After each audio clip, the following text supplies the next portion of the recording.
Vou falar um pouquinho sobre o diagrama de Linus Pauling, né, que na realidade a gente nem sabe por que ele recebe esse nome, porque nem o Linus Pauling cobra para ele a autoria desse diagrama. A primeira menção que se fez desse diagrama se deve a um outro cientista, Paul Fang Yi, e acredita-se que alguém tenha tido essa ideia de pôr o nome de Linus Pauling por ficar uma coisa assim mais sonora, né? As órbitas circulares do Bohr, elas já respiravam por aparelhos quando Sommerfeld propôs que cada um daqueles níveis, daquelas órbitas, tivesse a ela associada n-1 órbitas elípticas, ou seja, cada um dos níveis apresentava subníveis, ou seja, cada uma das camadas poderia ter, como poderíamos dizer, subcamadas. Essas subcamadas ou subníveis receberam letras para identificá-las, né? S, P, D, F, G, H, I. Somente até o F é que a gente tem preenchido para os átomos dos tamanhos que a gente conhece até hoje. As capacidades eletrônicas desses subníveis variam de acordo com o tipo, né? O tipo do subnível posteriormente vai ser conhecido como o número quântico secundário L, né? As regiões S podem ter até 2 elétrons, as regiões P até 6 elétrons, as regiões D até 10 e as regiões F até 14 elétrons. As formas complexas dos subníveis tornou inviável se pensar em localizar cada um dos elétrons como nas órbitas de Bohr, né?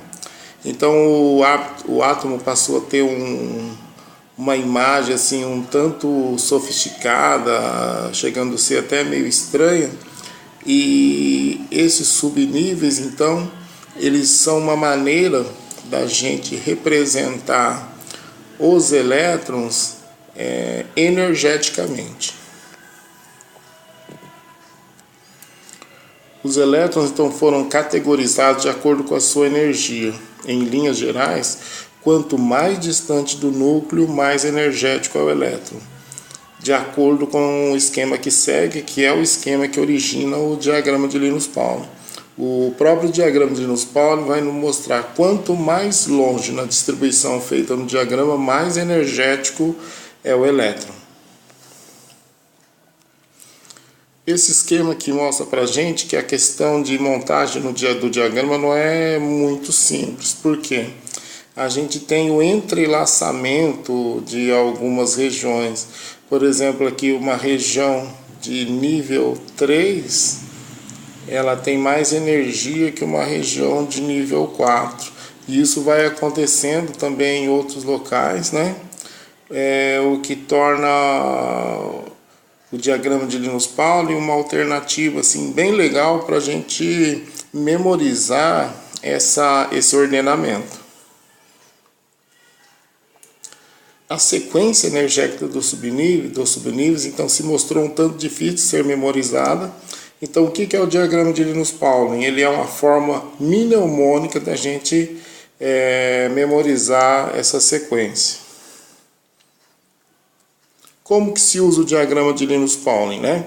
A gente nota que os números grandes, né, que acompanham cada uma das letras, eles representam a camada, ou seja, o nível, aquele que o Bohr já definia. Primeira camada, nível 1, segunda camada, nível 2, terceira camada, o nível 3, quarta camada, nível 4, a quinta camada, o nível 5 e assim por diante. Então, o que a gente pode dizer sobre o diagrama? A gente tem que ir colocando aquelas quantidades definidas para cada um dos orbitais, né? Para cada um dos subníveis, na realidade. S até 2 elétrons, o P até 6 elétrons, o D até 10 elétrons e os F até 14 elétrons. Então, o que a gente tem que fazer? A gente tem que seguir cada uma dessas diagonais. Acabou uma diagonal, eu vou para a diagonal de baixo. Acabou essa diagonal, eu vou para a diagonal de baixo. Acabou essa diagonal, eu vou para a de baixo e assim sucessivamente. Mas na prática, como é que funciona isso? Eu tenho aqui dois exemplos, né? O oxigênio no estado neutro e o oxigênio no estado de íon, né? O oxigênio no estado de íon ele tem 10 elétrons, né? E no estado neutro ele vai ter 8 elétrons. A gente simplesmente faz a distribuição dessas quantidades de elétrons seguindo a sequência das diagonais. 1s2, 2s2 e 2p4. Ou seja, o átomo de oxigênio então vai ter no nível 1, que é a camada K, 2 elétrons, no nível 2, que é a camada L, 6 elétrons. Já o átomo de oxigênio na forma de íon com carga -2, ou seja, em relação ao neutro ele recebeu 2 elétrons, a distribuição vai ter elétrons suficiente para completar essa região P aqui. Então vai ser 1s2, 2s2 e 2p6, ou seja, na camada K ele vai ter os 2 elétrons, igual ao estado neutro, só que na camada L ele vai ter a configuração de gás nobre, adquirindo aqui a quantidade de 8 elétrons. Né?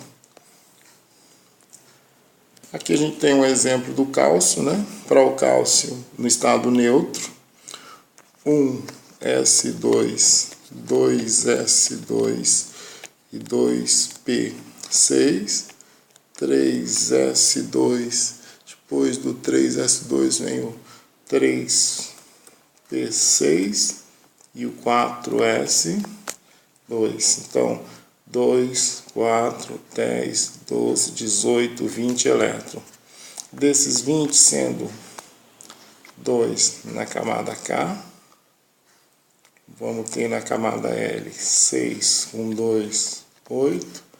Na camada M, vamos ter 6 com 2, 8 elétrons. E na camada N, o nível 4, a gente teria aqui 2 elétrons.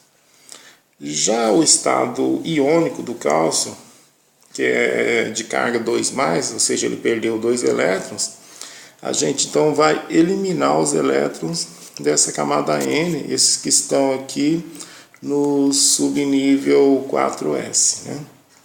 Então a distribuição se encurtaria, ficaria 1s2, 2s2, 2p6, 3s2 e 3p6.